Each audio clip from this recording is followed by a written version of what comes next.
दाने दाने पे लिखा है खाने वाले का नाम। किसी नगर में सागर दत्त नाम का एक व्यापारी रहता था। उसके लड़के ने एक बार 100 रुपए में बिकने वाली एक पुस्तक खरीदी।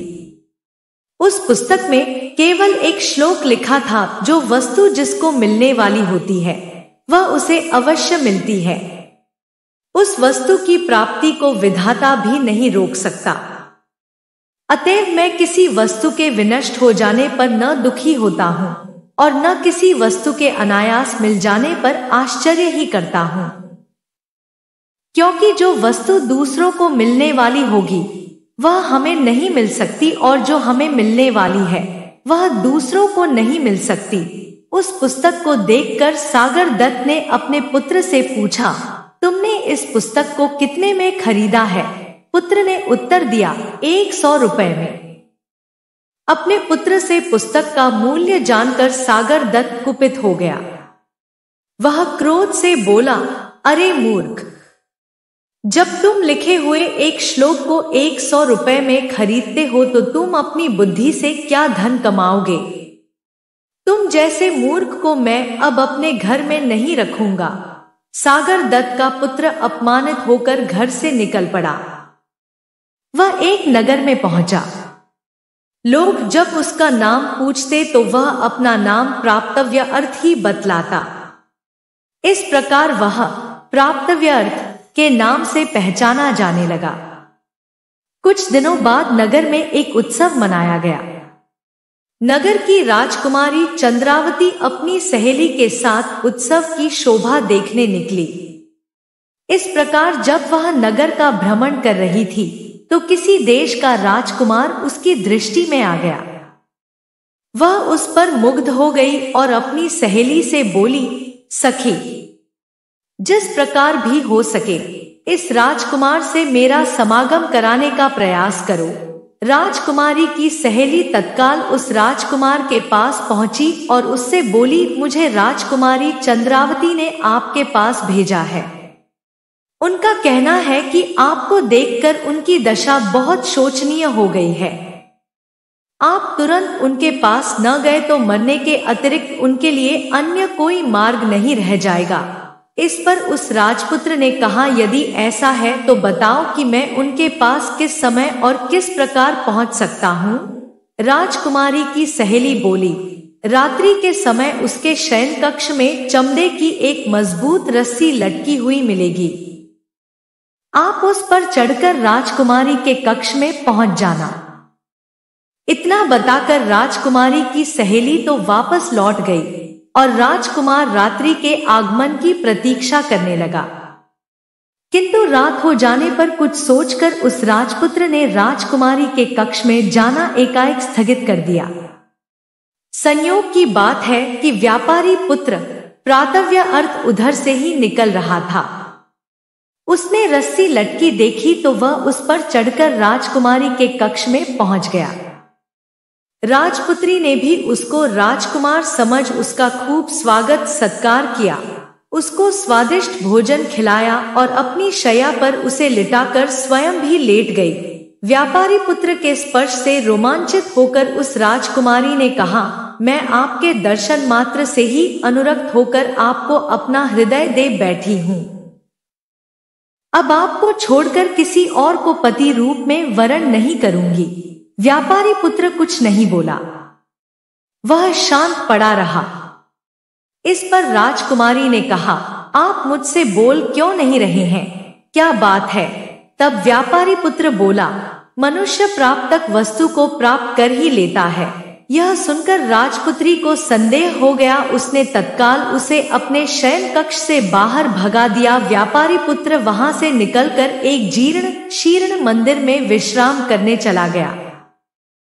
संयोग की बात है कि नगररक्षक अपनी प्रेमिका से मिलने उसी मंदिर में आया हुआ था। उसे देखकर उसने पूछा, आप कौन हैं?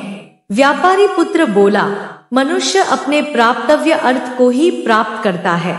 नगररक्षक बोला, यह तो निर्जन स्थान है, आप मेरे स्थान पर जाकर सो जाइए। व्यापारी पुत्र ने उसकी बात को स्वीकार तो कर लिया।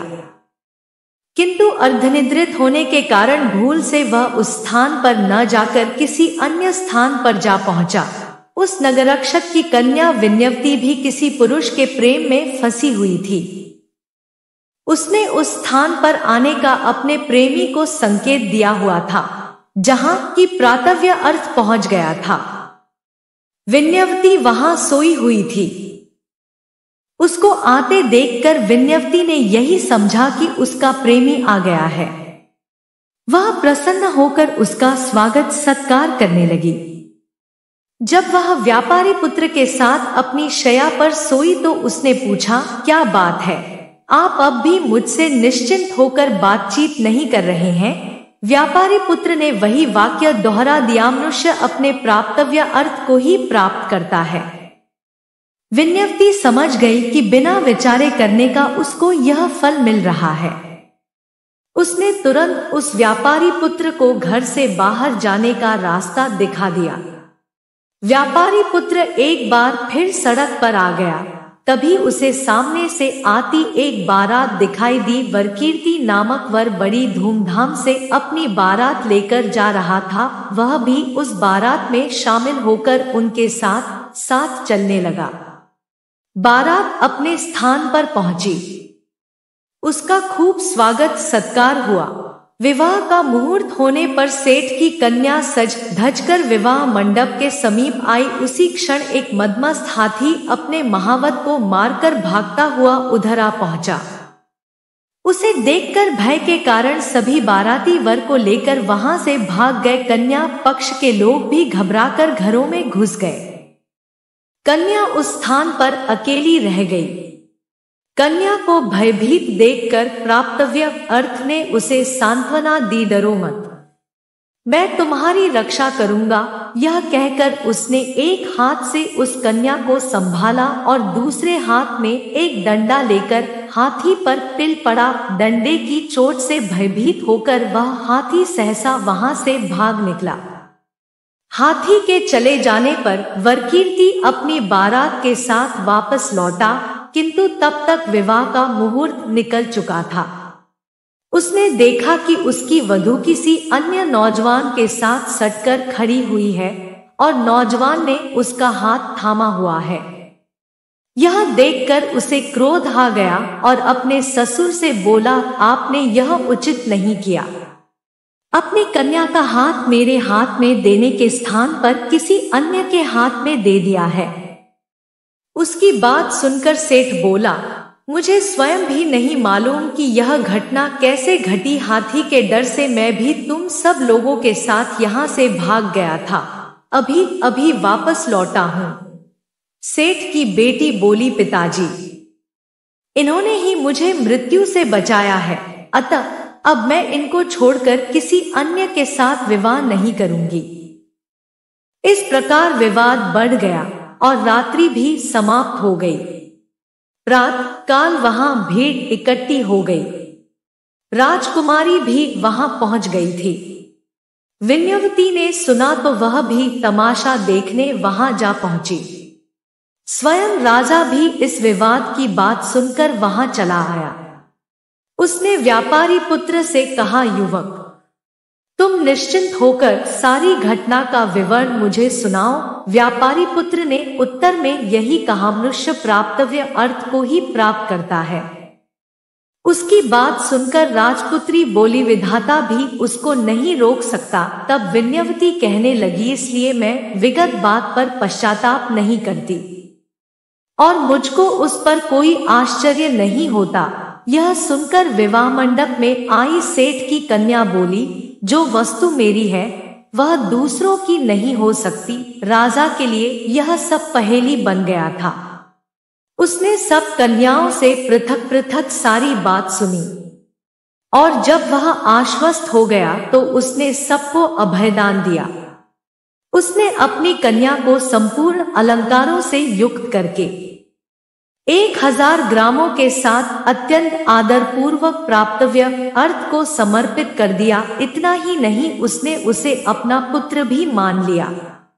इस प्रकार उसने उस व्यापारी पुत्र को युवराज पद पर प्रतिष्ठित कर दिया। नगररक्षक ने भी उसी प्रकार अपनी कन्या विन्यवती उस व्यापारी पुत्र को सौंप दी। तीनों कन्याओं से विवाह कर व्यापारी पुत्र आनंद पूर्वक राजमहल में रहने लगा। बाद में उसने अपने समस्त परिवार को भी वहां बुला लिया। सीख दाने दाने पर लिखा है खाने वाले का नाम। यह कथा समाप्त कर हिरण्यक ने कहा, इसलिए मैं कहता हूं कि मनुष्य अपने प्रातव्य अर्थ को ही प्राप्त करता है। इस प्रकार अनुचरों से खिन्न होकर मैं आपके मित्र लघुपतनक के साथ यहाँ चला आया हूँ। यही मेरे वैराग्य का कारण है। हिरण्यक की बात सुनकर मंथरक कछुए ने कहा, मित्र हिरण्य, तुम नष्ट धन की चिंता मत करो। जवानी और धन का उपयोग तो क्षणिक ही होता, पहले तो धन के अर्जन में ही कष्ट होता है और बाद में उसके संरक्षण में भी कष्ट होता है।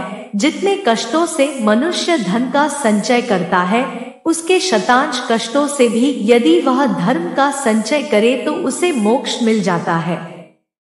तुम विदेश प्रवास का भी दुख मत करो, क्योंकि व्यवसायी के लिए कोई स्थान दूर नहीं होता और विद्वान व्यक्ति के लिए कोई स्थान परदेश नहीं होता।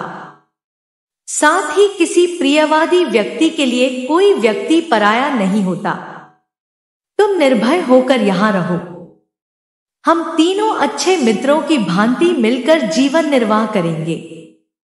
रही धन जाने की बात, तो धन कमाना तो भाग्य पर निर्भर करता है। भाग्य में न हो तो संचित धन भी नष्ट हो जाता है।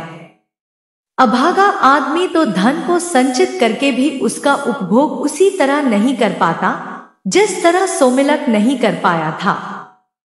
हिरण्यक ने पूछा, यह सोमिलक कौन था? तब मंथरक कछुए ने उसे यह कथा सुनाई।